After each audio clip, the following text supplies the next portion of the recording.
ও মুসলমান ইমানদার, আল্লাহ রাব্বুল আলামিন পয়গম্বরকে ডেকে বলেন, পয়গম্বর আপনার উম্মতদেরকে বলে দেন, পৃথিবীর আস্তিক্যবাদী মানুষদের সামনে ওপেন ঘোষণা করে দেন, দুনিয়ার কোনো মানুষ যদি আমি আল্লাহর ভালোবাসা চায়, আমি আল্লাহর কাছ থেকে মাগফিরত পাইতে চায়, তাইলে আমি আল্লাহর পক্ষ থেকে এটা শোনায় দেন, ওই মানুষগুলো যেন আপনি রসুলের অনুসরণ করে, আপনি রসুলকে ভালোবাসে, আপনার আদর্শ মেনে যেন তারা দুনিয়ার জমিনে চলে।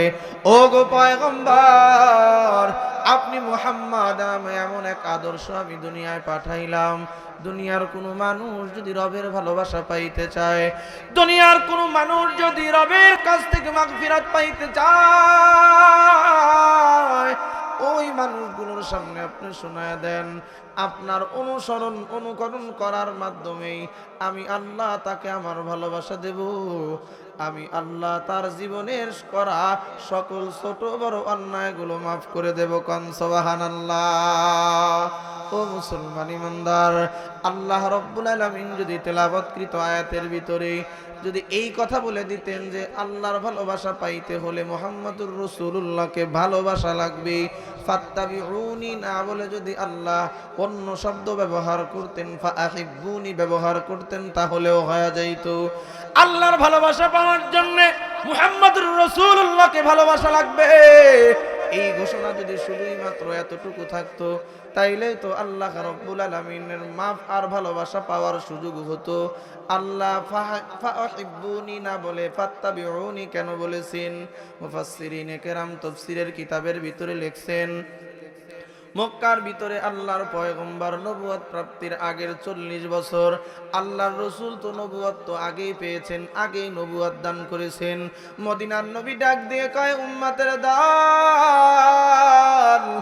আদম পয়গম্বরকে যখন আল্লাহ রাব্বুল আলামিন কাদা আর পানির ভিতরে, কাদা আলাদা জায়গায়, পানি আলাদা জায়গায়, ওই অবস্থাতেও আমি মুহাম্মদ নবী আর রসুল হিসাবে আল্লাহর কাছে ছিলাম। কোন সুবহানাল্লাহ। আল্লাহ রাব্বুল আলামিন আদম সৃষ্টি করার পূর্বে আমার পয়গম্বরের রূহ সৃষ্টি করেছেন। সুবহানাল্লাহ বলা যায় না মুসলমান? কথায় কথা মনে আসে না, বলে পারি না। হযরতে জিবরাইল আলাইহিস সালাতু ওয়াস সালাম আমার পয়গম্বরের কাছে শুধুই মাত্র কেবলমাত্র ওহী নিয়ে যে আগমন করেছেন তা কিন্তু নয়। আমার নবীর যদি একটু মন খারাপ হইতো, মন ভালো করার জন্যে আল্লাহ রাব্বুল আলামিন জিবরাইলকে পাঠায় দিত। কোন সুবহানাল্লাহ। এজন্যই তো কোরআনুল কারীমের ভিতরে আল্লাহ রাব্বুল আলামিন আয়াতগুলো যেটা এখন তেলাওয়াত হয় 5600 কিছু আয়াত রয়ে গেছে মুসলমান। কখনো যদি শুনে, কখনো যদি সময় পান, কোরআন শরীফের আয়াতের ভিতরে সূরার শুরুতে আয়াতের সংখ্যা দেওয়া আছে, দেখবেন 6666 বা আয়াত পূরণ করতে পারবেন না। তবে প্রসিদ্ধ রিওয়ায়াত হলো আল্লাহ তাআলা 6666টা আয়াত কোরআনুল কারীমের ভিতরে দিয়েছেন। জিবরাইল আমিন যদি শুধুই মাত্র কেবলমাত্র কোরআনুল কারীমের আয়াত নিয়েই আমার নবীর কাছে আসতেন না মুসলমান, তাইলে তো এক আয়াত করে করে নিয়ে আসলে 6666 বার হইতো। কিন্তু হাদিসের কিতাব প্রমাণ করে আমার নবীর কাছে জিবরাইল আমিনের আগমন ঘটেছে 24,000 বার। একবার জোরে বলবেন কি সুবহানাল্লাহ। ও মুসলমান ইমানদার, 24,000 বার জিবরাইলের আগমন ঘটেছে আমার পয়গম্বরের কাছে। তার মানে বোঝা গেল শুধুই মাত্র কোরআন নিয়ে আসেন নাই, বরং এমনিতেই খোঁজ গল্প করার জন্যেও আল্লাহ রাব্বুল আলামিন আমার নবীর কাছে জিবরাইল পাঠায়া দিতে। এজন্য জিবরাইল আমিন আমার নবীর কাছে বসে আছেন, কথায় কথায় ডাক দিয়ে কয়, পয়গম্বর আপনি বলুন তো দেখি, আপনার বয়স বেশি না আমার বয়স বেশি? সুবহানাল্লাহ পড়েন। আল্লাহর পয়গম্বরকে জিবরাইল আমিন যখন এমন প্রশ্ন করে, আল্লাহর রসুল উল্টা প্রশ্ন করলেন, জিবরাইল তোমার কি মনে হয়? জিবরাইল আমিন ডাক দিয়ে কয়, পয়গম্বর আমার বয়স কত এটা আমি বলতে পারবো না, আপনাকে একটা আন্দাজ দিলে আপনি আমার বয়সটা বের করতে সহজ হবে। জিবরাইল বলো বলো বয়সের সংখ্যা তোমার কেমন? তুমি কি এমন পরিসংখ্যান বলবা যার দ্বারা তোমার বয়সটা বোঝা যাবে? জিবরাইল ডাক দিয়ে কয়, পয়গম্বর আদম আলাইহিস সালাতু ওয়াস সালামকে বানানোর জন্য আল্লাহ রাব্বুল আলামিন যখন ফেরেশতাদেরকে নিয়ে মশওয়ারায় বসেছিলেন, আমি জিবরাইল তো সেই মশওয়ারায়, সেই মিটিংয়ে উপস্থিত ছিলাম। এটা হলো 1 নম্বরের দলিল। ওগো পয়গম্বর, আদম আলাইহিস সালাতু ওয়াস সালামকে যখন আল্লাহ জান্নাতে থাকতে দিবেন, আমি জিবরাইলের অস্তিত্ব ছিল। আদমকে যখন দুনিয়ায় পাঠায় দিবেন, আমি জিবরাইল তখনও পর্যন্ত অস্তিত্বে ছিলাম। নবীজি শরীয়তের পয়লা নবী হলেন হযরতে ঈসা আর হযরতে নূহ আলাইহিস সালাতু ওয়াস সালাম। এই নূহ আলাইহিস সালাতু ওয়াস সালাম যখন প্লাবন হয়েছে, ওই সময় কিস্তির মধ্যে বসেছিলেন। আমি জিবরাইল কিস্তির মধ্যে বসে বসে নূহ পয়গম্বরের সঙ্গে গল্প করেছি। এটাই তো শেষ নয়।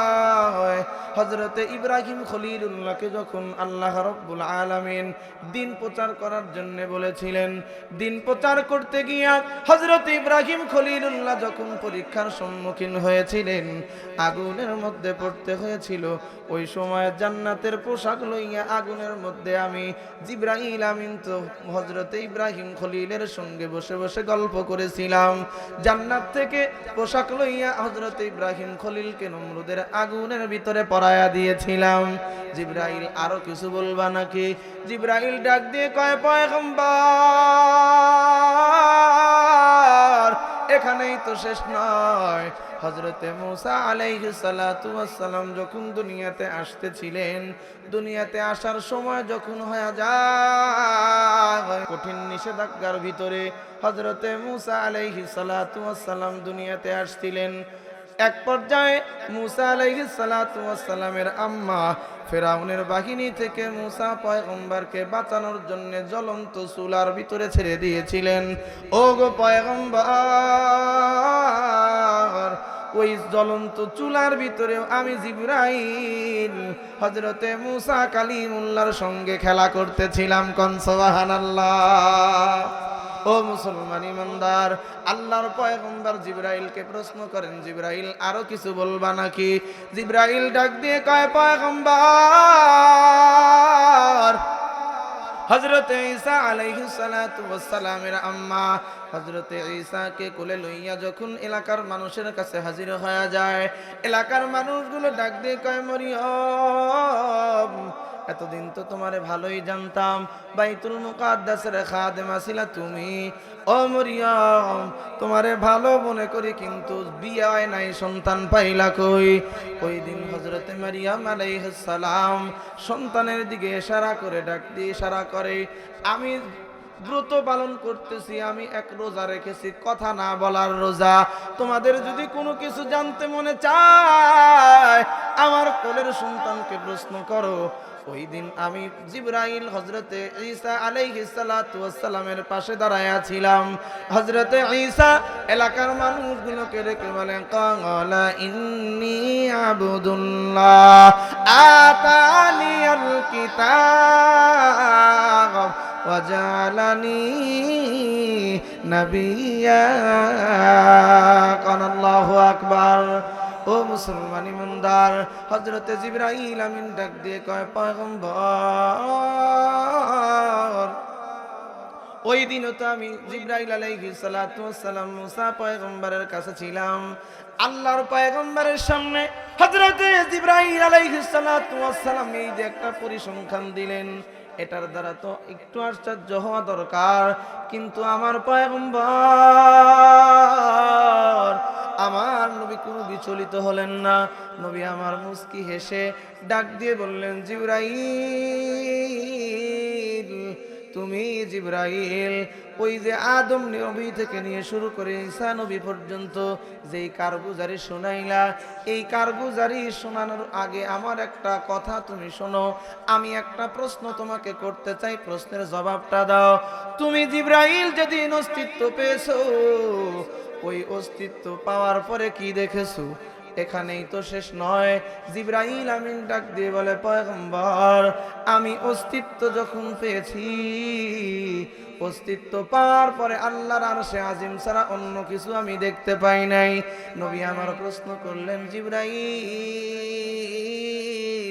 আল্লাহ আল্লাহর আরশে আজিমের সঙ্গে কি তুমি কিছু দেখতে পাও নাই? জিবরাইল বলে, পয়গম্বর ভালো কথা মনে করে দিছেন। ইয়া রাসূলুল্লাহ, আমার বয়সটাকে বোঝানোর জন্য আপনাকে এই বিষয়টা বললে ভালো বুঝবেন। আমি জিবরাইল যেদিন অস্তিত্ব পেয়েছিলাম গো নবী,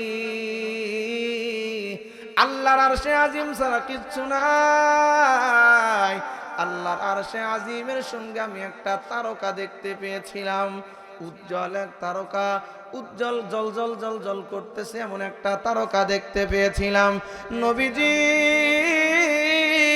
লক্ষ্য করেছি, ওই তারকাটা যদি একবার আরশে আজিমের সঙ্গে উদয় হতো, একবার যদি ভেসে উঠতো, ৭০,০০০ বছর পর্যন্ত ওই তারকাটা জ্বলে থাকতো। সুবহানাল্লাহ বলবেন কি?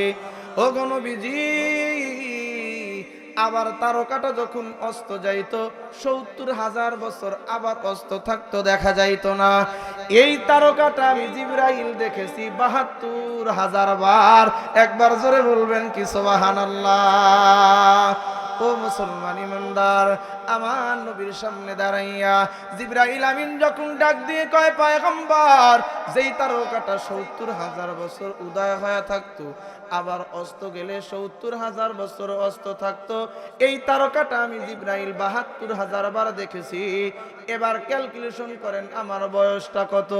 এটা শুনে তো, জিবরাইলের কথা শুনে তো আমার নবী আশ্চর্য হওয়ার কথা, কিন্তু আমার পয়গম্বর ডাক দিয়ে কয়, জিবরাইল, ওই তারকাটা কি তুমি আর এখন দেখতে পাও? তারকাটা কি এখন আকাশের ভিতরে? আল্লাহর আরশে আজিমের মধ্যে কি তারকাটা আছে নাকি? জিবরাইল ডাক দিয়ে কয়, পয়গম্বর, না না, কত তালাশ করেছি আর তারকাটা খুঁজে পাই নাই।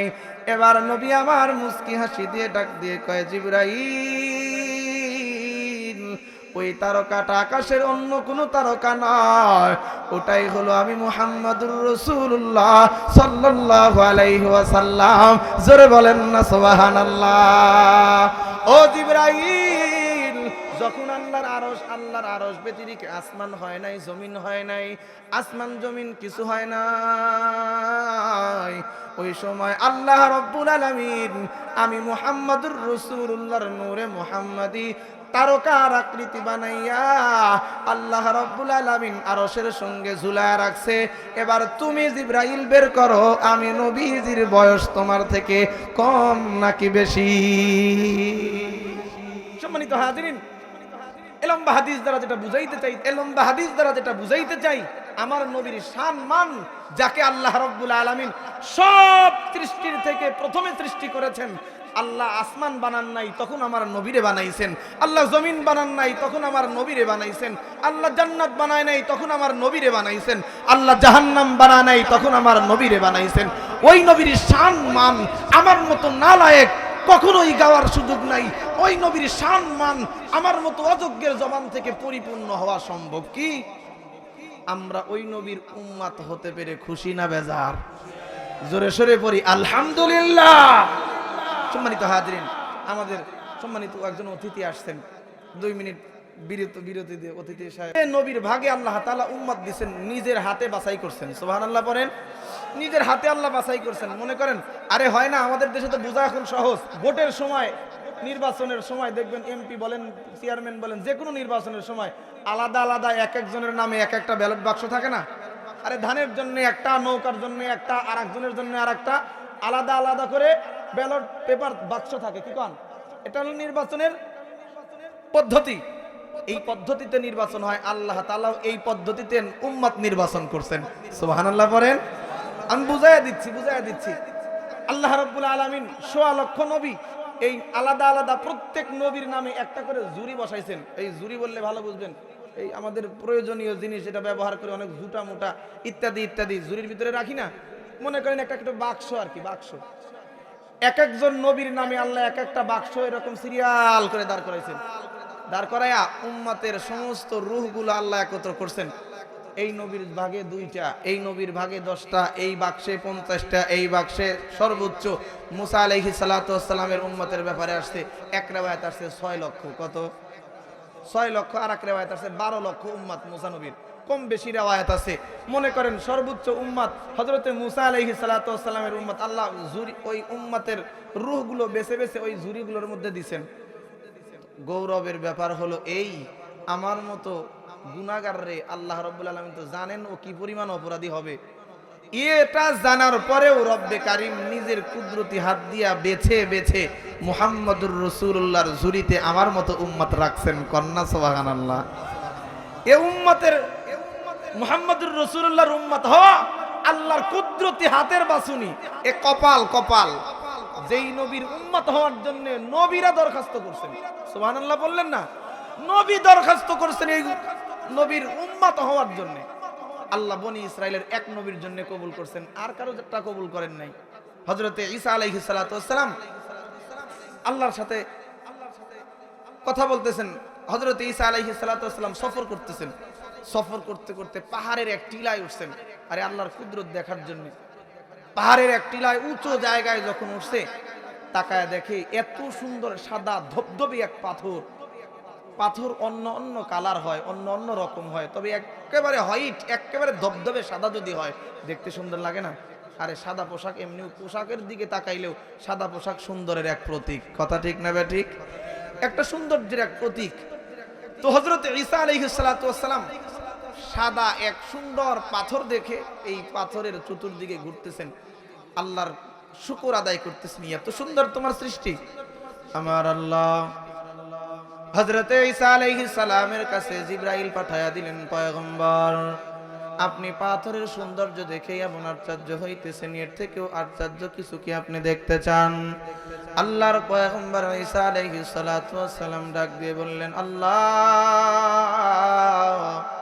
এই পাথরের সৌন্দর্য দেখে আমি বিমোহিত হয়ে যাইতেছি, এর থেকেও কোনো আশ্চর্য আমার সামনে প্রকাশ করবে, করো দেখি তোমার সৌন্দর্য প্রকাশ করো।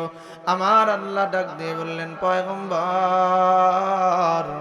আপনার হাতের লাঠি দ্বারা আস্তে করে ওই পাথরের উপরে আঘাত করেন।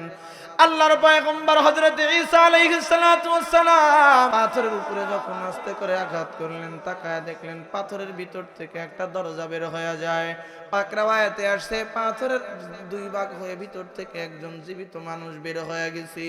জীবিতই শুধু নয়, আল্লাহর বান্দা তাকবীরে তাহরিমা বেঁধে নামাজের মধ্যে দণ্ডায়মান। কোন সুবহানাল্লাহ।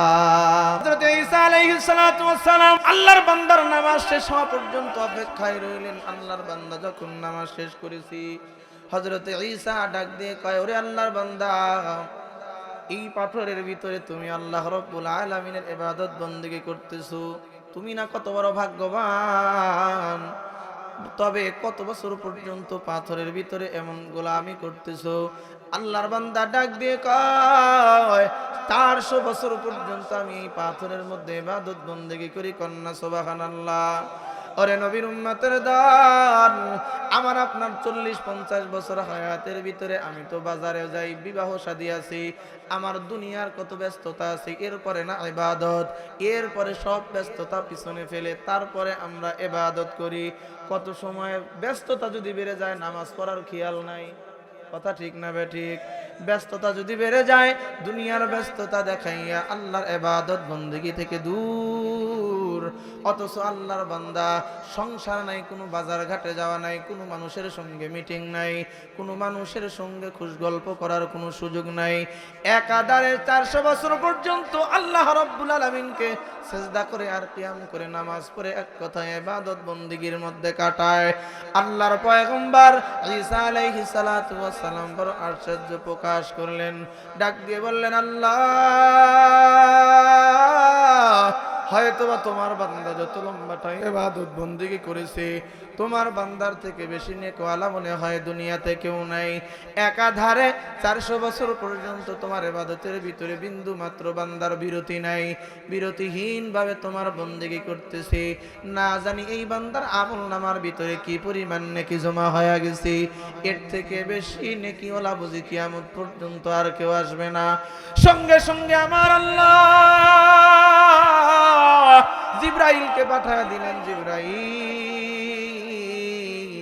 আমার পয়গম্বর ঈসাকে বলে দাও অচিরেই এমন এক উম্মত দুনিয়াতে আসতেছে, এই উম্মতের পাওয়ার হবে এমন, এই উম্মতকে আমি আল্লাহ রব্বুল আলামিন জায়গায় জায়গায় জায়গায় জায়গায় অফার সেট করে রাখবো, জায়গায় জায়গায় অফার করে রাখবো।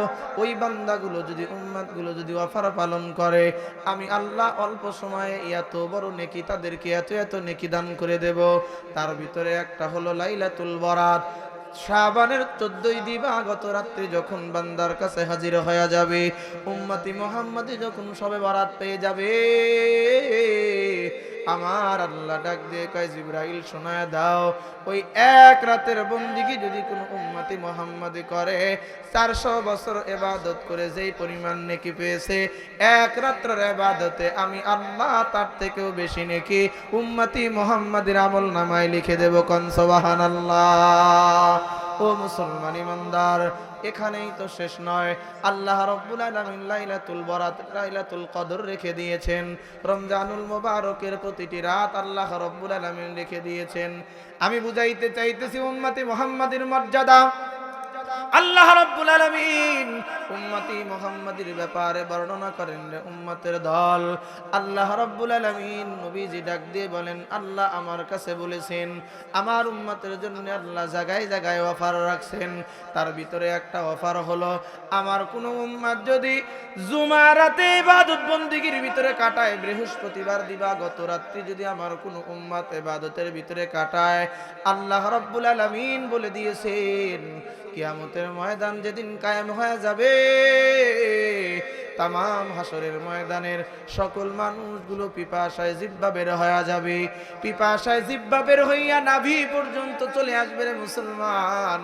মদিনার নবী ডাক দিয়ে কয় রে উম্মতের দল, জুমার রাত্রে যারা ইবাদতের মধ্যে কাটাইবা, আমি নবী বলে গেলাম কিয়ামতের ময়দানে আল্লাহ রাব্বুল আলামিন তাদেরকে এক বিন্দুর জন্যও পিপাসিত রাখবেন না। জোরে বলেন না সুবহানাল্লাহ। ও মুসলমান ইমানদার, আল্লাহ রাব্বুল আলামিন এজন্যই এমন এক নবীর উম্মত আমাদেরকে বানাইছেন, ওই নবীর উম্মত হওয়ার জন্য বনি ইসরাইলের নবীরা পর্যন্ত দরখাস্ত করে। হযরত ঈসা পয়গম্বর ডাক দিয়ে কয়, আল্লাহ আমার কি ওই উম্মত হিসেবে কবুল করা যায় না? আল্লাহ বলেন মঞ্জুর।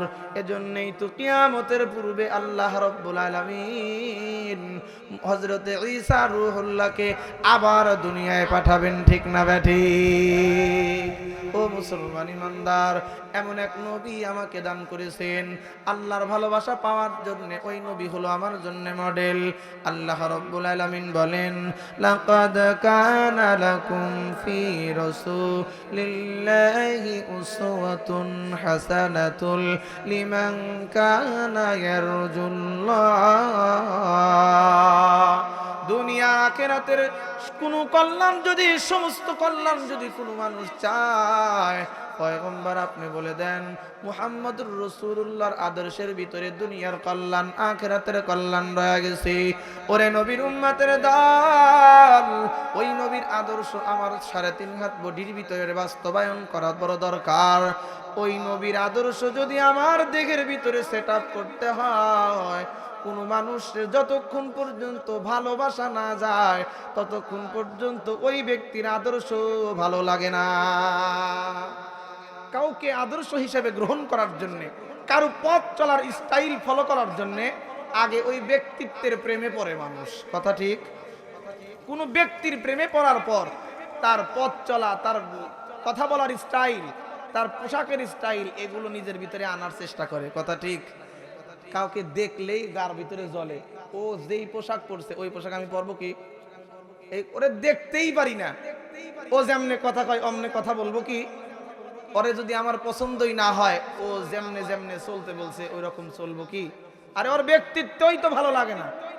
এজন্য সর্বপ্রথম উম্মতে মুহাম্মাদি আমার দরকার, নবীজির আদর্শগুলো যখন আমি জানবো, একজন মানুষ এমনিতেই রাসূলের প্রেমে পড়বে। সুবহানাল্লাহ।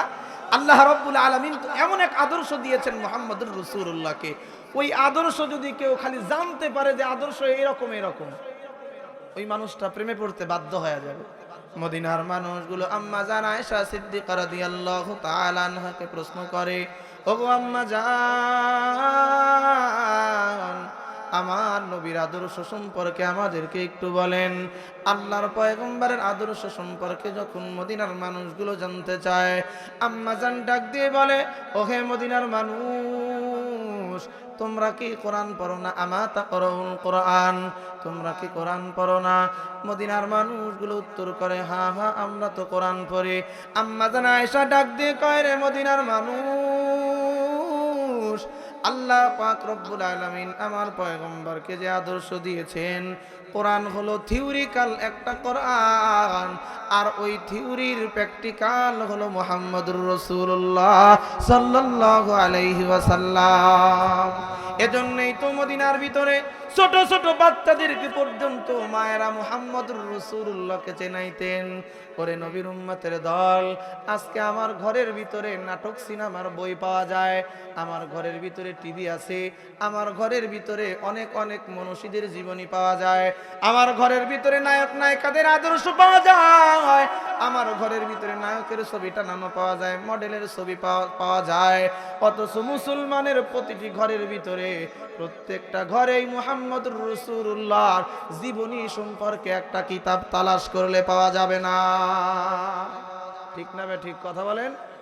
প্রত্যেকটা ঘরে ঘরে যদি মুহাম্মদী আদর্শের একটা করে বই থাকতো, আমার মনে হয় না মুসলমানের বাচ্চাগুলো ইয়াবায় আসক্ত হতো, মুসলমানের বাচ্চাগুলো নেশায় আসক্ত হতো, মুসলমানের বাচ্চাগুলো রাস্তায় দাঁড়ায় ছিনতাই চুরি আর রাহাজানি করতো। কথা বলেন ঠিক না বে ঠিক? সম্মানিত হাজিরিন, আমার নবীকে তো আল্লাহ এরকম আদর্শ দিয়েছেন, ইন্নাকা লাআলা খুলুকিন আযীম, যার ব্যাপারে আল্লাহর সিফাতি নাম ব্যবহার করেছেন। আদম আলাইহিস সালাম থেকে নিয়ে শুরু করে ঈসা পর্যন্ত আলাইহিমুস সালাতু ওয়াস সালাম, একজন নবীর চরিত্রের জন্য আল্লাহ নিজের নাম ব্যবহার করেন নাই, আমার নবীর জন্য আল্লাহ নিজের নাম ব্যবহার করেছেন। সুবহানাল্লাহ কোন? এজন্যই মদিনার ছোট্ট ছোট্ট বাচ্চারা মুহাম্মদুর রাসূলুল্লাহর জন্য পর্যন্ত, ছোট ছোট বাচ্চারা পর্যন্ত পাগল, বড় বড় মানুষগুলো তো পাগলই। বড় বড় সাহাবী রাসূলের চেহারা দেখে তো মানুষ মুসলমান হয়ে গেছে, আরে আদর্শ দেখে তো ইহুদি মুসলমান হয়ে গেছে। কিতাবের ভিতরে আসছে আল্লাহর পয়গম্বর সাল্লাল্লাহু আলাইহি ওয়াসাল্লাম হযরত ফাতিমাতুজ জোহরা রাদিয়াল্লাহু তাআলা আনহার বাসায় চলে গেছেন।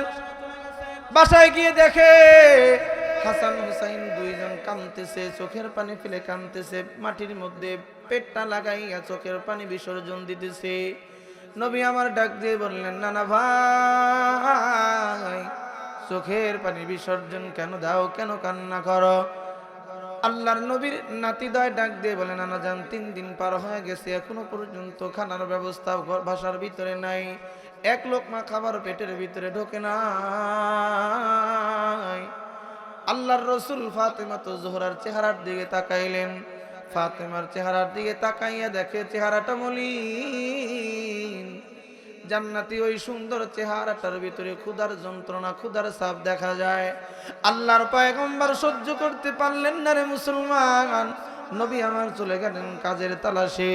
আমার নবী দুনিয়ার জমিনেও এত বড় বিত্তবান নয়, নবী আমার গরিবী আর ফকির যেহেতু আল্লাহর কাছে চেয়ে নিয়েছেন, আমার নবীর কাছেও আদরের নাতিদের ক্ষুধা নিবারণ করার মতো কোনো খাবার নবীজির কাছেও নাই। আমার পয়গম্বর বের হয়ে গেলেন, কাজের সন্ধানে বের হয়ে গেলেন। ঘুরতে ঘুরতে ইহুদির বাগানের ভিতরে ইহুদিকে ডাক দিয়ে কয়, ইহুদি রে, তোমার বাগানের ভিতরে কোনো কাজ আছে নাকি, কোনো কাজ আমাকে দিবা নাকি? ডাক দিয়ে বলে, না না, আমার বাগানের ভিতরে কোনো কাজ নাই, একটা কাজ করলে করতে পারো, এই যে কূপ রয়ে গেছে, কূপের ভিতর থেকে বালতির দ্বারা, রশির দ্বারা পানি উঠাইবা, আমার চারা গাছগুলো, খেজুরের বাগানের খেজুর গাছের গোড়ায় গোড়ায় পানি দিবা, 1 বালতি পানি উঠাইবা তো একটা খেজুর পাইবা, এই কাজ যদি করলে করতে পারো, এছাড়া ভিন্ন কোনো কাজ নাই। নবী আমার ডাক দিয়ে বললেন, আমি রাজি আছি। পয়গম্বর, যার জন্য আল্লাহ রাব্বুল আলামিন ত্রিভুবনকে এত সুন্দর করে সাজাইছেন, যার জন্য আসমান এত সুন্দর, যার জন্য জমিন এত সুন্দর রে মুসলমান, যার নূরের ছোঁয়া পাইয়া সৃষ্টি এত সুন্দর হয়ে গেছে, ওই পয়গম্বর ক্ষুধার যন্ত্রণায়, নাতিদের ক্ষুধার যন্ত্রণায়, নিজের পেটের ক্ষুধার যন্ত্রণায় ইহুদির বাসায় কাজ করতেছেন, বাগানের ভিতরে কাজ করতেছেন। আমার পয়গম্বর বালতি দিয়া রশি দিয়া কূপের থেকে পানি উঠাইতেছেন, বহু নিচে পানি। পয়গম্বর পানি উঠাইতে উঠাইতে পুরাতন রশি কয়েক বালতি উঠানোর পর আমার নবী বালতি রশি দিয়ে পানি উঠাইতেছেন, রশি ছিঁড়ে বালতি কূপের ভিতরে পড়ে গেছে। ইহুদিকে যখন জানানো হয়, ইহুদি তেও কঠোর হৃদয়ের মানুষ, কঠোর মেজাজের মানুষ, যখন শুনছে রশি ছিঁড়ে আমার পানি তোলা বালতিটা পানির মধ্যে পড়ে গেছে, ইহুদি আর দেরি করে না, রাগে অগ্নিশর্মা হইয়া হাতটা টান টান করিয়া আমার নবীর চেহারায় আনোয়ারের ভিতরে একটা থাপ্পড় লাগায়া দিছে। কন্নাউজুবিল্লাহ। আরে নবীর উম্মতের দল, যার জন্য তামাম পৃথিবীর সব মানুষগুলো এত সুন্দর খাবার গ্রহণ করে, ওই নবী ক্ষুধার যন্ত্রণায় পেটের মধ্যে পাথর বেঁধে ইহুদির ঘরে কাজ করে। ভাইয়া রে, আমার নবীরে যখন হাত টান করে একটা থাপ্পড় লাগায় দিছে চেহারায় আনোয়ারের ভিতরে, আমার নবীর নুরানি চেহারা,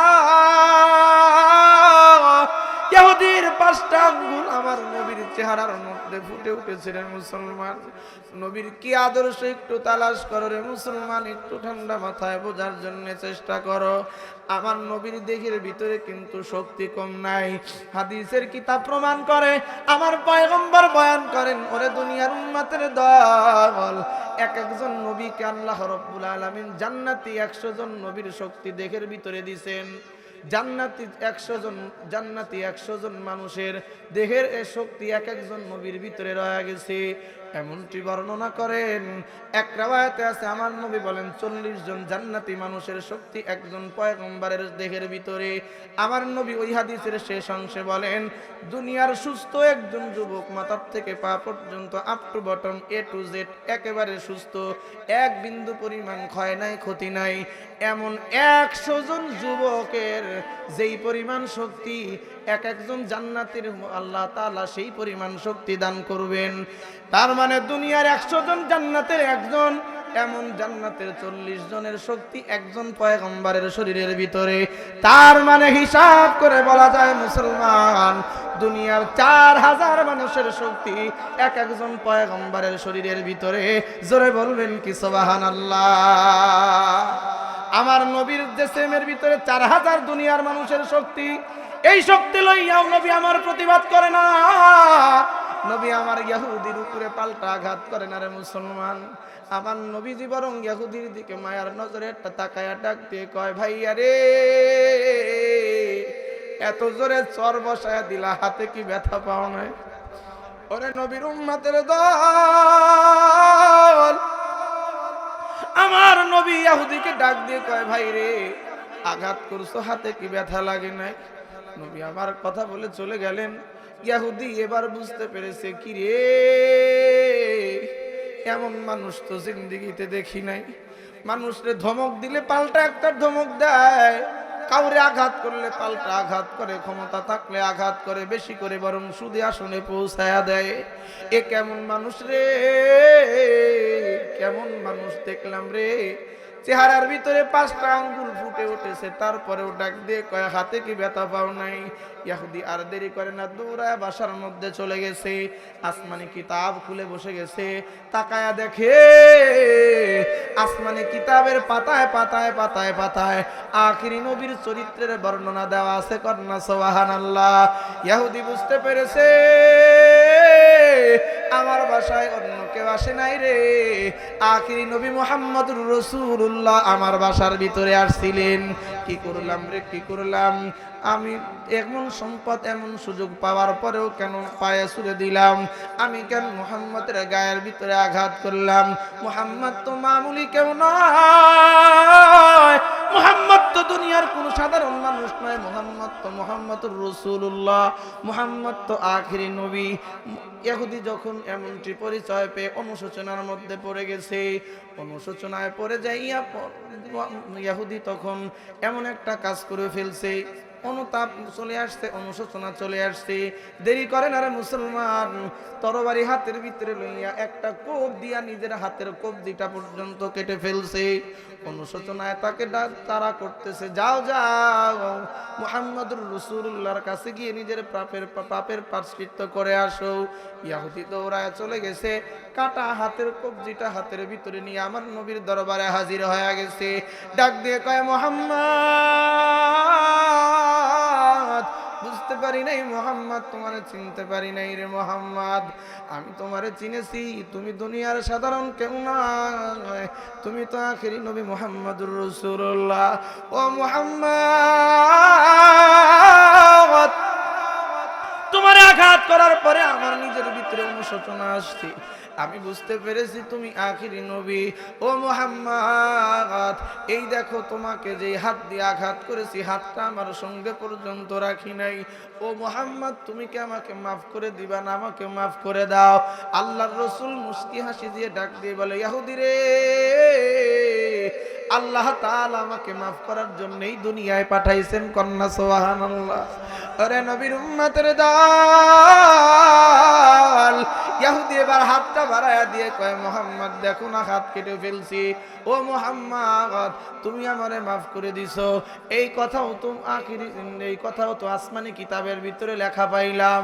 মুহাম্মদুর রাসূলুল্লাহ আখিরি নবী যিনি হবেন, ক্ষমার পরশ হবেন, ক্ষমা করে দেবেন। ও মুহাম্মদ, আর দেরি করতে চাই না, তুমি যেই মিশন নিয়ে দুনিয়ায় আসছো, লা ইলাহা ইল্লাল্লাহর মিশন, ও মুহাম্মদ দেরি করবা না, আমি ইহুদিরে কালেমা পড়ায়া মুসলমান বানায়া দাও। আমার নবী ডাক দিয়ে কয়, ইহুদি রে, কালেমা পড়ে মুসলমান হয়ে যাবা, তবে কাটা হাতটাকে আমি নবীর হাতের ভিতরে দিবা কিনা?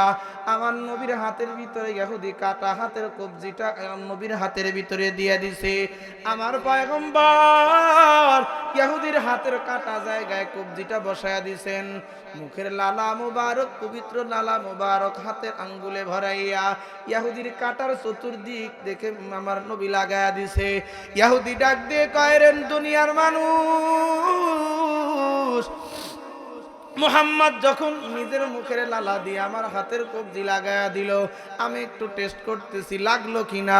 আমি তাকাইয়া দেখলাম আমার হাতটা এত শক্ত হয়ে গেছে, মনেও হয় না কখনো আলাদা হয়ে গেছিল। কখনো আলাদা হয়েছে কিনা এমন প্রমাণ পর্যন্ত বোঝা বড় মুশকিল, বোঝার উপায় নাই। ভবিষ্যৎ জীবনের জন্য বললাম, রে দুনিয়ার মানুষ, আমি ইহুদি এই হাত মুহাম্মদুর রাসূলুল্লাহ লাগা দেওয়ার পূর্বে যেই পরিমাণ শক্তি অনুভব করতাম, মুহাম্মদ হাত লাগা দেওয়ার পর আমি ইহুদি, আমি মুসলমান হওয়ার পরে আমি এই হাতের ভিতরে আগের থেকেও অনেক বেশি শক্তি অনুভব করতাম। জোরে বলবেন কি সুবহানাল্লাহ।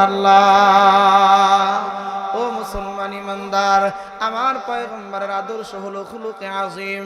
এজন্যই নবীর সাহাবায়ে কেরাম নবীর আদর্শ দেখে মুসলমান, নবীর আদর্শ দেখে কাফেররা পর্যন্ত মুসলমান হয়ে যায়।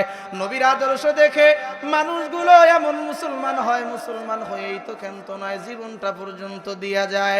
আমার নবীর আদর্শ শুধুমাত্র আদর্শিক দিক থেকেই আমার পয়গম্বর সুন্দর তা কিন্তু নয়। আমার পয়গম্বরকে আল্লাহ রাব্বুল আলামিন বাহ্যিক যেই সৌন্দর্য দিয়েছিলেন, এই সৌন্দর্যের বর্ণনার একটা হাদিস আপনাদের খেদমতে শোনা যায়। ওরে নবীর উম্মতের দল, হযরত জাবের রাদিয়াল্লাহু তাআলা আনহু নবীজির কাছে ডাক দিয়ে কয়, পয়গম্বর, এশার নামাজ পড়ে আমার মা আপনাকে দাওয়াত করেছেন, এশার নামাজের পরে আপনি আমাদের বাসায় যাবেন।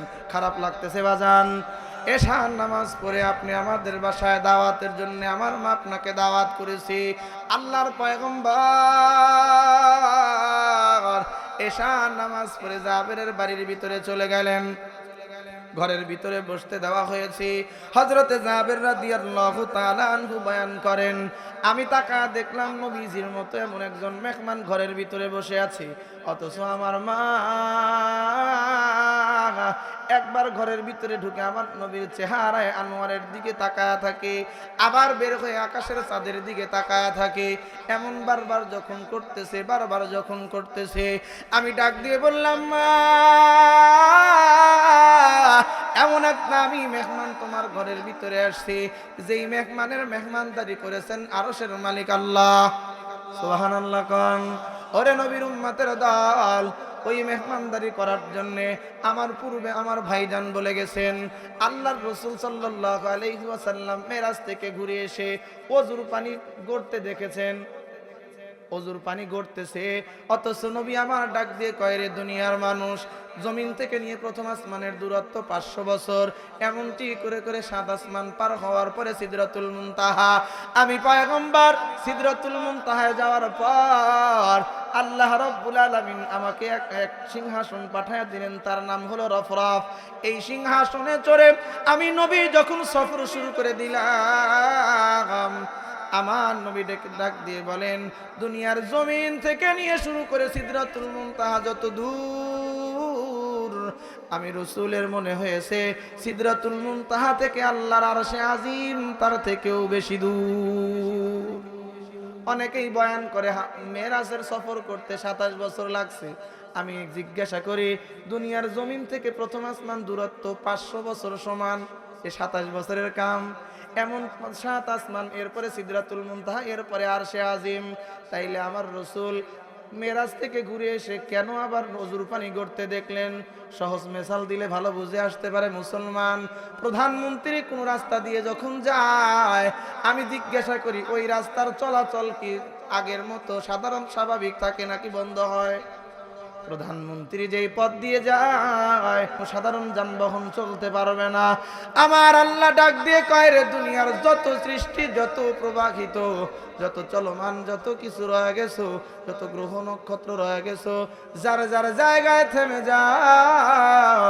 সৃষ্টির প্রধানমন্ত্রী মুহাম্মদুর রাসূলুল্লাহ সফর করতেছে, এই সফর শেষ না হওয়া পর্যন্ত যার যার জায়গায় দাঁড়ায় থাকবা, চলতে পারবা না।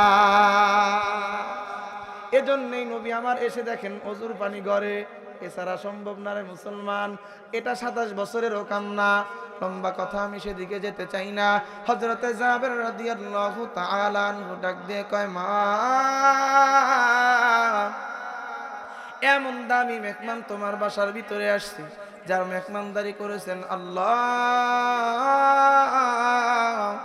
এমন মেহমান ঘরের ভিতরে বসাইয়া, একবার বাইরে যাও, একবার ভিতরে আসো, কি দেখো কি করো বুঝে তো আসে না।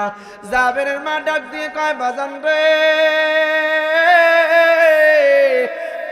আমার সামনে আজকে 2টা চাঁদ, একটা আমার ঘরের ভিতরে উদয় হয়ে গেছে, একটা চাঁদ আকাশের মধ্যে 14 তারিখের পূর্ণিমার চাঁদ উদয় হয়ে গেছে। ও বাজান, 2 চাঁদের মধ্যে সৌন্দর্যের তফাৎ করতে চাইতেছি, তোমাকে সিদ্ধান্ত নিলা। জাবেরের মা ডাক দিয়ে কয়, বাজান, এক পর্যায়ে সিদ্ধান্ত নিতে বাধ্য হলাম। আকাশের চাঁদের ভিতরে সৌন্দর্যের কমতি দেখা যায়, কলঙ্ক দেখা যায়। আমার ঘরের চাঁদের কোনো কমতি নাই, কোনো কলঙ্ক নাই। তার মানে হইল আকাশের চাঁদের থেকে আমার নবীর চেহারার সৌন্দর্য বেশি। কোন সুবহানাল্লাহ। ও মুসলমান ইমানদার, আম্মা জান আয়েশা সিদ্দিকা রাদিয়াল্লাহু তাআলা আনহাকে মদিনার মানুষগুলো প্রশ্ন করে, আম্মা জান, ইউসুফ নবীর সৌন্দর্য কোরআন বয়ান করেছেন। ইউসুফ নবীকে আল্লাহ রাব্বুল আলামিন এত সুন্দর সৌন্দর্য দান করেছিলেন, উনি নেকাব দিয়ে চলতেন। রাতের বেলায় কখনো যদি নেকাব উঁচু করতেন, চেহারার আলো গিয়া দেয়ালের মধ্যে লেগে যেত। কান সুবহানাল্লাহ। শানিদা কাই বুয়াদ মানন্দ দিদা, শানিদা কাই বুয়াদ মানন্দ দিদা, তুরা দিদা ওয়া ইউসুফরা শানিদা, তুরা দিদা ওয়া ইউসুফরা শানিদা। আমার আল্লাহ ইউসুফ নবীর সৌন্দর্য এমন দিয়েছিলেন, মানুষগুলো আশ্চর্য হয়ে ইউসুফ নবীর চেহারার সৌন্দর্যে পাগল হয়ে যাইতেন। আম্মাজানকে প্রশ্ন করা হয়, আম্মাজান, ইউসুফ নবীর সৌন্দর্য কোরআন বয়ান করেছেন এভাবে, মিশরের রমণীদের সামনে যখন তাকে প্রদর্শনী দেওয়া হলো, ইউসুফ নবীর চেহারায় পাগল হইয়া রমণীরা আপেল ফল কাটার পরিবর্তে আঙ্গুল কেটে ফেললো। ইউসুফ নবীর সৌন্দর্য হলো এমন। ওগো আম্মাজান, আমার নবীর সৌন্দর্যের ব্যাপারে আপনি কিছু বলবেন নাকি? আম্মাজান ডাক দিয়ে বলে, মদিনার মানুষেরা তোমরা শোনো, ইউসুফ নবীকে দেখার পরে মিশরের মেয়েরা আঙ্গুল কেটে ফেলেছিল, সন্দেহ নাই।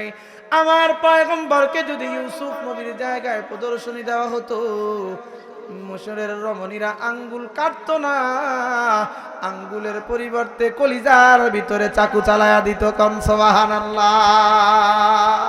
সম্মানিত হাজিরিন, যেটা বুঝাইতে চাইতেছি, একদিকে আমার নবীর চরিত্র আখলাক যেমন দিয়েছেন আল্লাহ, খুলুকে আযীম, অন্যদিকে আমার নবীর বাহ্যিক চেহারাটা আল্লাহ এই পরিমাণ বাহ্যিক সৌন্দর্যটা এত বেশি দান করেছেন, যেই সুন্দর চেহারায় পাগল হইয়া আরে মানুষ অকাতরে জীবন দিত, অকাতরে জীবন দিত। সুবহানাল্লাহ কর।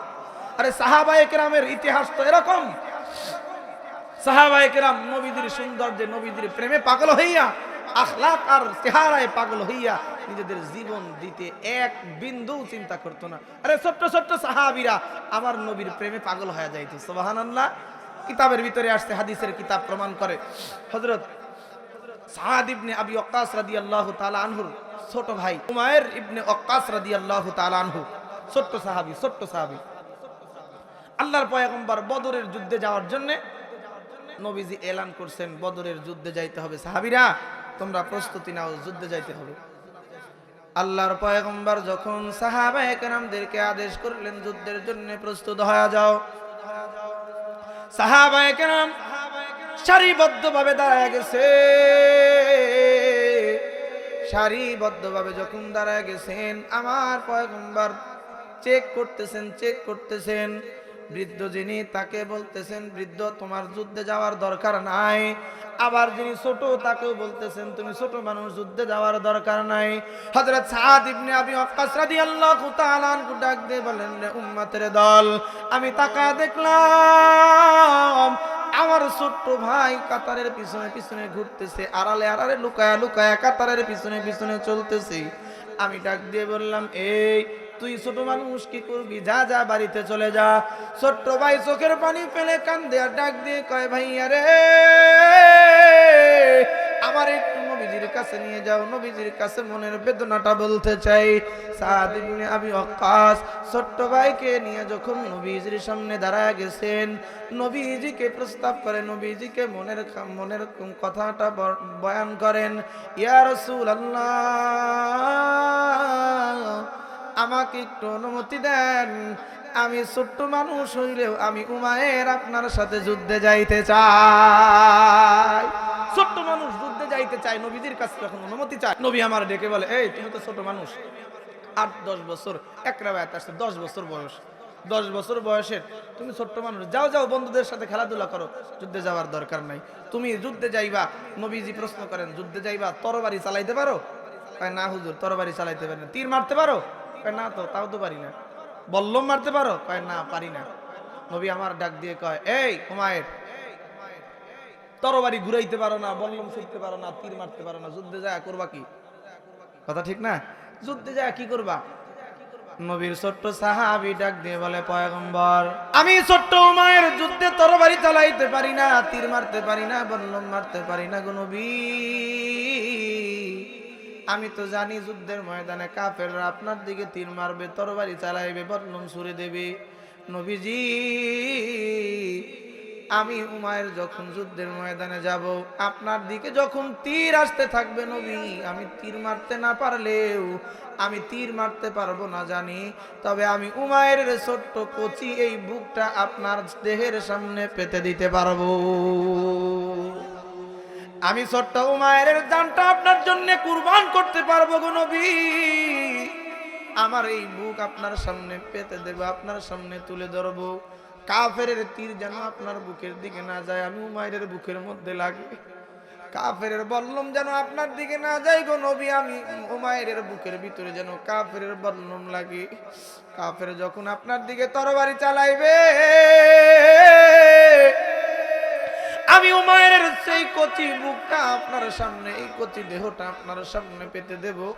কাফেরের ওই তরবারির আঘাত যেন আমার শরীরে লাগে গো নবী, আপনার দেহের ভিতরে যেন কোনো আঘাত না লাগে। ও মুসলমান ইমানদার, এখানেই তো শেষ নয়। আল্লাহর পয়গম্বর বদরের যুদ্ধে যাওয়ার জন্য ওইতে বাসুনি শুরু হয়ে গেছে। আল্লাহর নবীর প্রেমে যখন যেমন সাহাবায়ে কেরাম পাগল, আল্লাহর নবীর প্রেমে সাহাবিয়া যারা ছিলেন, মহিলা সাহাবী, এরাও নবীর প্রেমে পাগল। ছোট্ট মানুষগুলো পাগল। আল্লাহর নবীর দুইজন সাহাবী মুআজ আর মুআওয়াজ, দুইজন ছোট্ট মানুষ। হাদিসের কিতাবের ভিতরে ইমাম বুখারী রাহমাতুল্লাহি আলাইহি বয়ান করেন রে উম্মতের দল, মুআজ আর মুআওয়াজ আপন এক মায়ের পেটের দুই ভাই। বাসার মধ্যে যখন ঢুকতেছেন, তাকা দেখে মা চোখের পানি ফেলে ফেলে কান্দে। মাকে যখন কান্না করতে দেখে, দুই ভাই মার পাশে বসে গেছে। ডাক দিয়ে কয়, মা আমার বাবা দুনিয়াতে নাই, বাবার স্মৃতিচারণ করে, বাবার কথা মনে করে বুঝি কান্দো। দুইজনকে বুকের ভিতরে জড়াইয়া নবীজির সাহাবিয়া ডাক দিয়ে বলে, না রে বাজান, না না, দুনিয়ার অন্য কোনো কথা মনে করে কান্দি না, তোমার বাবার স্মৃতিচারণ করেও কান্দি না রে বাজান।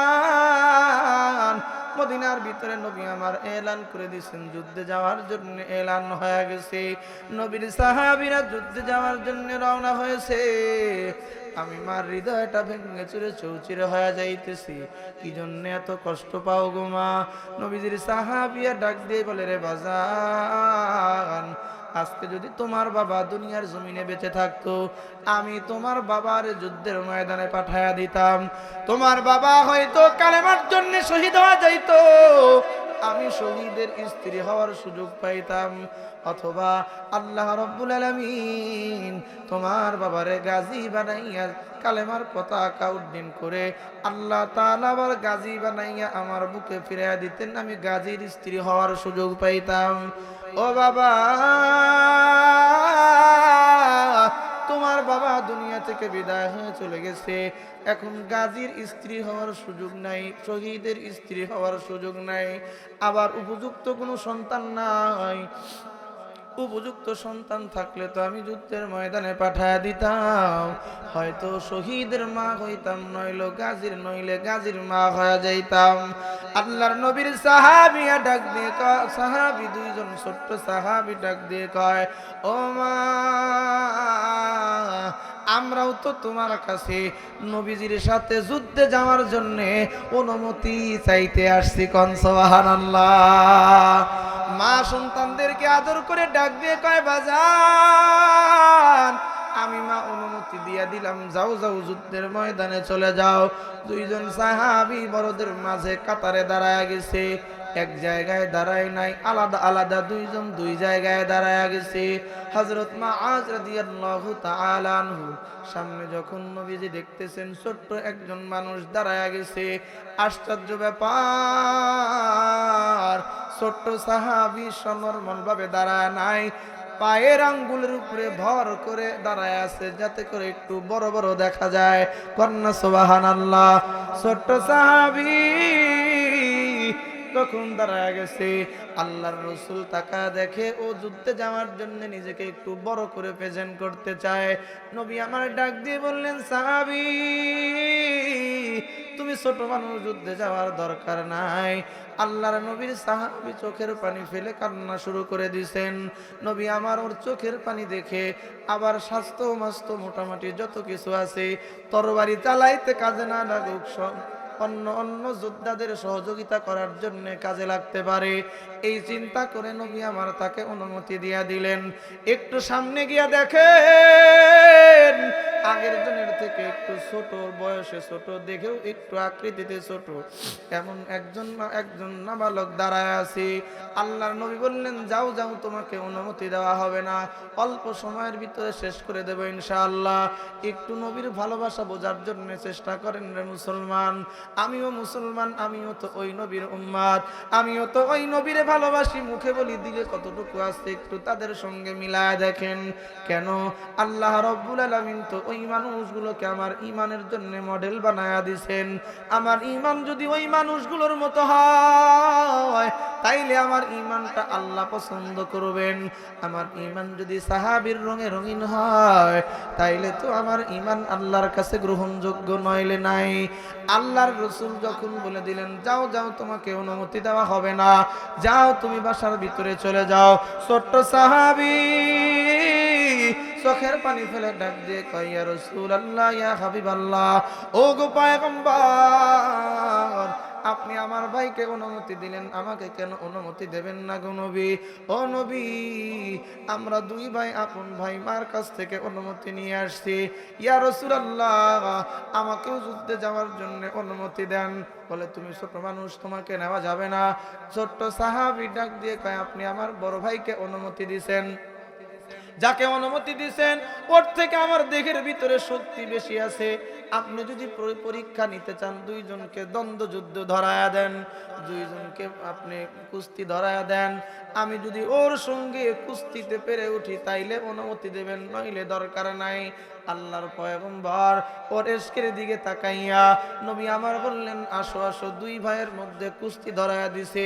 আল্লাহর নবীর দুই ছোট্ট সাহাবী যখন সামনাসামনি দাঁড়ায় যায়, ছোট্ট সাহাবী ছোট্ট ভাই বড় ভাইকে ডাক দিয়ে কয়, ভাই আরে, তুমি আমার থেকে বয়সে বড়, তোমার দেহের মধ্যে নিঃসন্দেহে শক্তি বেশি আছে। ও ভাই, তুমি অনুমতি পাইছো, আমিও যুদ্ধে যাওয়ার জন্য অনুমতি চাই। নবীর প্রেমের আশিক হয়ে গেছি, নবীর প্রেমের দিওয়ানা হয়ে গেছি। তোমাকে তো অনুমতি দিল, আমাকে অনুমতি পাওয়ার জন্য একটু সহযোগিতা কি করবা না? ভাইয়া রে, তুমি যদি সত্যিকার অর্থে শক্তি দিয়ে ধরো, আমি কিন্তু তোমার সঙ্গে পারবো না। ও ভাই, আমাকে শক্তির ব্যাপারে একটু সাহায্যের আবেদন তোমার কাছে করলাম। দুই ভাই নবীর প্রেমের সত্তা, একজন আশিক, একজন আর একজনকে প্রস্তাব দেয়, শক্তির ব্যাপারে তুমি আমার একটু সহযোগিতা করবা। বড় ভাই যখন সহমত হয়ে গেছে, এক ধাক্কা দিয়ে ছোট ভাই বড় ভাইরে ফালায়া দিছে। একবার ও উপরে ওঠে, আর একবার ধাক্কা দিয়ে ওরে নিচে ফালায়া দেয়। এমনটি যখন চলতেছে, নবী আমার একবার চোখের পানি ফেলে কান্দে, আবার মুস্কি মুস্কি হাসে। কেন রে ভাই? এই জায়গায় এক প্রেমের খেলা শুরু হয়ে গেছে। যারা নিজের জীবনের পরোয়া করে না, নবীজির আশিকের পরিচয় দেয়। ও মুসলমান ইমানদার, আমার পয়গম্বর দুই ভাইকে অনুমতি দিয়ে দিলেন। যুদ্ধের ময়দানে দুই ভাই হাজির হয়ে গেছে। হাদিসের বর্ণনাকারী আব্দুল্লাহ ইবনে মাসউদ রাদিয়াল্লাহু তাআলা আনহু বয়ান করেন, বুখারী শরীফের বর্ণনা বলতেছে, রে মুসলমান, আব্দুল্লাহ ইবনে মাসউদ রাদিয়াল্লাহু তাআলা আনহু বয়ান করেন, দুনিয়ার মানুষ, বদরের যুদ্ধে যখন আমি হাজির হয়ে গেলাম, আমি মনে মনে চিন্তা করলাম, ডানে বামের যোদ্ধা যদি একটু শক্তিশালী হয়, সাহায্য পাওয়া যাবে যুদ্ধের ময়দানে। কিন্তু তাকায় দেখি, ডানে একজন 10-11 বছরের বাচ্চা, আবার বামে তাকায় দেখি ওখানেও 10-11 বছর সর্বোচ্চ বয়স হবে। এমন দুইজন নাবালককে দুই পাশে দেখে যেন মনটা ভেঙ্গে চুরে চৌচিরে হয়ে যায়। শত্রুপক্ষ যদি আক্রমণ করে, সাহায্য পাওয়ারও তো কোনো সুযোগ নাই। ওরে নবীর উম্মতের দল, এমনটি যখন আব্দুল্লাহ ইবনে মাসউদ মনোবল যখন একটু দুর্বল হয়ে গেছে, ডান পাশ থেকে একজন ডাক দিয়ে কয়, চাচা যান, শুনেছি মক্কার জমিনে আবু জেহেল নামক একজন দুরাত্মা পেতাত্মার মানুষ আমার নবীরে বড় কষ্ট দিছে, পাথর মারছে, আঘাত করছে, তরবারি দিয়ে আঘাত করছে, নবীরে চাবুক দিয়ে আঘাত করছে। ও চাচা যান, মার কাছ থেকে ওয়াদা দিয়ে আসছি, হয়তো আজকে এই রণাঙ্গনে আবু জেহেলরে জাহান্নামে পাঠাবো, নইলে শহীদ হইয়া আমি মাআজ আল্লাহর জান্নাতে যাব। কোন সুবহানাল্লাহ। কথা শেষ হতে না হতেই বাম পাশ থেকে ডাক দিয়ে কয়, চাচা যান, শুনেছি মক্কার জমিনে আমার নবীজিকে আবু জেহেল বড় কষ্ট দিছে, মার কাছে কথা দিছি আবু জেহেলকে জাহান্নামে পাঠাবো, নইলে শহীদ হয়ে যাব। দেখায় দেন আবু জেহেল কোন দুরাত্মার নাম, আবু জেহেল কার নাম, আবু জেহেলের পরিচয়টা একটু আমাদেরকে বলেন, একটু পরিচয় করায়া দেন। আব্দুল্লাহ ইবনে মাসউদ রাদিয়াল্লাহু তাআলা আনহু বয়ান করেন, ছোট্ট দুই বীরের কথা যখন এমন কানের মধ্যে বাজলো, আমি আব্দুল্লাহ ইবনে মাসউদের সকল দুর্বলতা কেটে গেল। আমি দেখলাম, ওই যে ইশারা করে দেখাইলাম, ওই যে বড় ঘোড়ার উপরে বড় দাম্ভিকতার সায়, মাথার থেকে নিয়ে পা পর্যন্ত লোহার পোশাকে ঢাকা, নেতৃত্ব দিতেছে সামনাসামনি, ওর নাম আবু জেহেল। আব্দুল্লাহ ইবনে মাসউদ বয়ান করেন, দুনিয়ার উম্মতের দল। আবু জেহেলের পরিচয় যখন দুইজন পেয়ে গেছে, আর দেরি করে না, এক দৌড় দিয়ে আবু জেহেলের সামনে হাজির হয়ে গেছে। কিতাবের বর্ণনা ইমাম বুখারী রাহমাতুল্লাহি আলাইহি বলেন, দুই ভাইয়ের কাছে দুইটা তরবারি আছে বটে, তবে তরবারির হাইট তাদের থেকে বেশি, তরবারি উঠাইতে পারে না, তরবারির ওজনটা বড় বেশি। কিন্তু মুসলমান ভালো করিয়া মনে রাখবেন, যখন ঈমানের বলে কেউ বলিয়ান হয়ে যায়, তখন দেহের সকল দুর্বলতা হ্রাস পেয়ে যায়। দেহের দুর্বলতা ঈমানের দুর্বলতার কাছে ফেল মেরে যায়, ঠিক না বেঠিক? এজন্য ছোট্ট দুইজন আবু জেহেলের সামনে হাজির হয়ে গেছে। আল্লাহর কুদরতের নিশানা, আল্লাহর কুদরতে তাদের দেহের মধ্যে এ পরিমাণ শক্তি আল্লাহ ঢেলে দিয়েছেন, এক কোপ দিয়ে আবু জেহেলকে তো নামাবে, কল্লা নামায়া দেবে। তবে আশ্চর্য ব্যাপার হলো, ছোট মানুষ আবু জেহেল বড়, আবার বড় ঘোড়ার উপরে চড়ে আছে, আবু জেহেলের কল্লা পর্যন্ত তরবারি উঠাইতে পারে না। আল্লাহ রাব্বুল আলামিন মস্তিষ্কের ভিতরে ঢুকায় দিলেন, আবু জেহেলের কল্লা না পাইলে কি হবে? কোপ দিয়া ঘোড়ার পাটা কেটে দে। ঘোড়ার পা কেটে দিছে, আবু জেহেল দূরে, আবু জেহেল মাটির মধ্যে পড়ে গেছে। এক মুহূর্ত দেরি করে নাই, আল্লাহর নবীর প্রেমিক, আল্লাহর সাচ্চা সৈনিক দুই ভাই আবু জেহেলের উপরে আক্রমণ করে বসছে। ইমাম বুখারী রাহমাতুল্লাহি আলাইহি বলেন, আর দেরি করে নাই, দুইজন আবু জেহেলের উপরে পূর্যপরি আঘাত শুরু করে দিছে। আবু জেহেল যখন শেষ হয়ে গেছে, ইকরামা রাদিয়াল্লাহু তাআলা আনহু তখনও মুসলমান হয় নাই। আবু জেহেলের ছেলে ইকরামা বাবার উপরে আক্রমণ করা দেখে দৌড়ায় আসছে, দৌড়ায় এসে একটা কোপ লাগা দিছে, একটা তরবারির আঘাত হযরত মুআজ রাদিয়াল্লাহু তাআলা আনহু হাতের ভিতরে করছে। হাতটা তরবারির আঘাত পেয়ে হাতটা কেটে গেছে, সামান্য চামড়ার সাথে এমনটি করে ঝুলতেছে। ওরে নবীর উম্মতের দল, নবীর প্রেমের আশিক যদি কেউ হয়ে যায়, দেখেন না অকাতরে কেমন করে জীবনটা দিয়ে দেয়। হযরতে মুআজ এবার চলতে পারে না, হাতটা বড় ঝামেলা করতেছে, পায়ের নিচে ফালাই একটা টান দিয়া নিজের হাতটা খুলে ফেলছে, চামড়া থেকে আলাদা করে দিছে। আমি বুঝাইতে চাই রে মুসলমান, ছোট ছোট বাচ্চাগুলো পর্যন্ত নবীর প্রেমের আশিক। আমার আল্লাহ ডাক দিয়ে কয়, দুনিয়ার মানুষ, আমি আল্লাহর কাছ থেকে যদি গুনাহ মাফ নিতে চাও, আমি আল্লাহর ভালোবাসা যদি পাইতে চাও, মুহাম্মদুর রাসূলুল্লাহর আদর্শ 3.5 হাত বডির ভিতরে সেট আপ করবা, মুহাম্মদুর রাসূলুল্লাহর আদর্শগুলো জানবা, মুহাম্মাদের আদর্শ মেনে মেনে মুহাম্মদকে ভালোবাসবা। মুহাম্মদকে যদি ভালোবাসতে পারো, মুহাম্মাদের আদর্শ যদি মানতে পারো, আমি আল্লাহ কথা দিলাম, তোমাদেরকে আমি আল্লাহ ভালোবাসা দেব। কোন সুবহানাল্লাহ। আমি আল্লাহ শুধু ভালোবাসা দিয়েই তো ক্ষান্ত না, জীবনে যত অন্যায় হয়ে গেছে মাফ করিয়া দেব। আমি আল্লাহ তোমারে ভালোবাসার দিয়েই ক্ষান্ত নয়, জীবনের গুনাহগুলো পর্যন্ত আমি আল্লাহ মাফ করে দেব।